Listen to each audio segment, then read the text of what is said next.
Ajrashgan bo'lsangiz, endi bu yerga qanday tul yashamaysiz-ku. Yolg'izlik faqat Allohga xos. Uylanaman qani.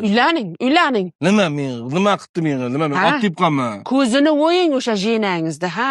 Tul qoladi, xor bo'ladi deb yuribdi-da bu kishi. Endi men hozir bitta narsadan tushundim. Men hozir qayerdan topaman hozir? Mana qishloqda 5 marta uylanganmiz, mana 6-si bo'lsa. Erkak kishiga uyatmas.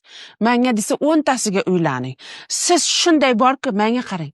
Men hozir sizga mahallamizda bunday qarasam, anavi g'aybillakani qizi bo'lmaydi. Bunday qarasam o'zi durustroq, mendan yaxshisi yo'q sizga. Dangal aytganim uchun noto'g'ri xayolga bormang. Mana men sadoqat deganda hammani ko'zini oldiga men kelsam kerak. Mana erim o'lganiga 2 oy bo'ldi. 60 kun bo'ldi. Oy soatini hisoblamang men. Shu orada men bironta bir erkakka bunday yetib qaramadim. Sadoqat ramzi o'zi men bu mahallada. Agar bir sadoqatli, vafoli ayol kerak bo'lsa, men o'ylab ko'raman. Lekin yana ham bilmadim-o. Sen meni to'g'ri qilmaysan-da. Nimaga? Sen ruschani bilmaysan. Ha, o'yilsana, shu til degani. Tilni bilgan mana Jumagul akani opani qizi tilning orqasidan qancha narsa qildi, bilasanmi? Tilning orqasidan Dubaydan uy qurdimi?